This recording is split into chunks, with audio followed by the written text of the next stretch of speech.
যে সকল পুরুষরা নারীদেরকে ভয় পান, প্লিজ কাইন্ডলি তাদের উদ্দেশ্যে বলছি, দয়া করে একটা বিয়ে করে ফেলুন।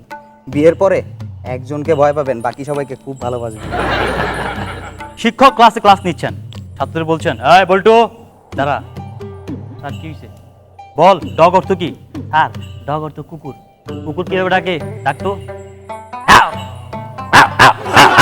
আবার। এবার বল, ক্যাট অর্থ কি? স্যার ক্যাট অর্থ বিড়াল। বিড়াল কিভাবে ডাকে? আবার। এবার বল, এলিফ্যান্ট অর্থ কি? স্যার এলিফ্যান্ট অর্থ গরু। আম্বা। স্যার আমি হাতির মতন ডাকতে পারি না স্যার। একটা ছোট বাচ্চা 12-13 বছর বয়স, তারা তারা সিগারেট খেতে পারে না। এক মহিলা হেঁটে যাচ্ছে, বলে, এই বাবু শোনো তো। জি আন্টি। তুমি যে সিগারেট খাচ্ছ তোমার বাসার লোকজন জানে? সেটা জানে কি জানে না সেটা মুখ্য বিষয় না, মুখ্য বিষয় হচ্ছে আপনি কি বিয়ে করছেন? হ্যাঁ বাবা বিয়ে করছি। আপনি যে পরপুরুষের লগে কথা কন, এটা কি আপনার জামাই জানে? স্বামী আর স্ত্রীর মধ্যে তুমুল ঝগড়া। এক পর্যায়ে স্বামী স্ত্রীর উপর রাগ করে অফিসে চলে গেল। অফিসে যাওয়ার পরে ভাবলো বউকে অনেক ভালোবাসি, একটু ফোন করি, রাগটা একটু ভাঙাই। হ্যাঁ জান, আজকে মানে লাঞ্চটা কি হবে, খাবারটা একটু বলবা? ও তো রেগে ফায়ার, 20 আছে 20। তাহলে এক কাজ করো, তুমি ওইটা খায় ঘুমিয়ে পড়ো, আমি দুপুরে হোটেল থেকে খাইতেছি। আমার এক কাকা আছেন, নাম রহিম, প্রচুর মূলা চাষ করেছে। তো পোকার উপদ্রবে পাগল হয়ে গেছেন, কৃষি অধিদপ্তরে ফোন করছে। হ্যালো, এইটা কি কৃষি অধিদপ্তর? জি। তো সার মোর একটা সমস্যা হয়েছে। জি কি সমস্যা বলে? সার মোর একটা মূলা খেতে আনলে ওই মূলা খেতে না পোহায় ধরছে, এরপর না মুই লট পড়তে কিছু করতে পারতে আছি না। এক কাজ করেন, মূলা খেতে লবণ ছিটে দেন। এমে আপনার ওইখানে বহাইছে কোন পাগলে? মেয়া নুন ছাড়া খাইয়ে যারা বানাই লাইতেছে, নুন দিলে তো মজা দিয়ে খেতে থাকবে, ঠিক আছে? চৈত্র মাস, এক রাক্ষস গরমে অতিষ্ঠ হয়ে এক গাছে ডালে গিয়ে বসছে। ঠিক ওই মুহূর্তে ওই ডালে নিচ দেখ 80 বছরের এক বৃদ্ধ দাদু যাচ্ছিল। রাক্ষস তাকে দেখে বলল, এই দাদা কোথায় যাচ্ছিস? এখন আমি তো রক্ত খাবো।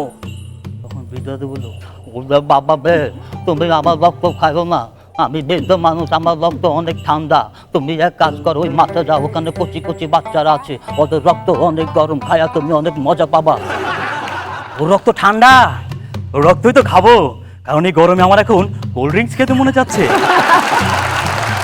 আচ্ছা, একটা কাজ করলে হয় না? আপনার স্বামীকে না জানাই না, লটারি 40 লাখ টাকা আপনি আনতে পারেন না? আরে গেছিলাম তো, ওরা বললো যার নামের টিকিট ওই যাইতে হইব। কিন্তু ওনার যে হাটের অবস্থা, এখন তো তাকে কোনো রকম 40 লাখ টাকার কথা বলাই যাবে না। বললে তো উনি হার্ট ফেল করতে পারেন। সেই জন্যই তো আপনাদের খবর দিয়ে আনছি। কালকেই হইল লাস্ট ডেট।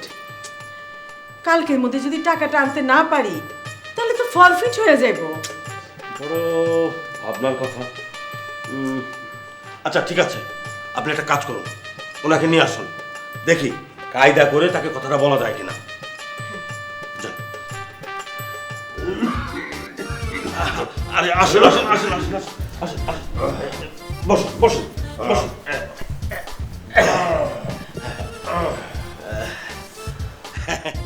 এখন কেমন আছেন জব্বর ভাই? ভালো। তা ডাক্তার সাহেব, আজকাল এই বাড়িতে খুব ঘন ঘন আসা পড়তেছে আপনার। ঘন ঘন আসার দরকার থাকলে ঘন ঘন আসতে হবে না। ও, তা আজকা কি দরকার পড়লো?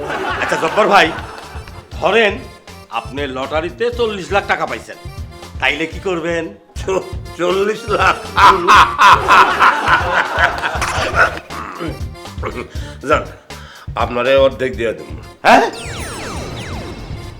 আমারে আপনি অর্ধেক দিয়ে দিবেন?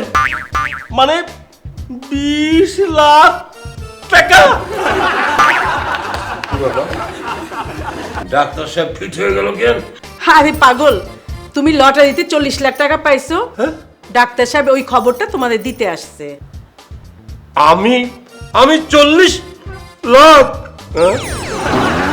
হায় হায়, এখন আমি কি করি? ডাক্তার সাহেবের বাঁচাবো না 40 লাখ? ডাক্তার না না 40 লাখ।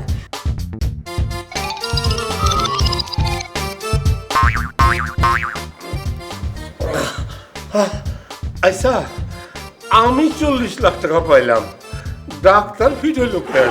ওই যে 20 লাখ টাকা দিবা বলছো, হ্যাঁ? এই জন্যই সে ফিট হয়ে গেছে।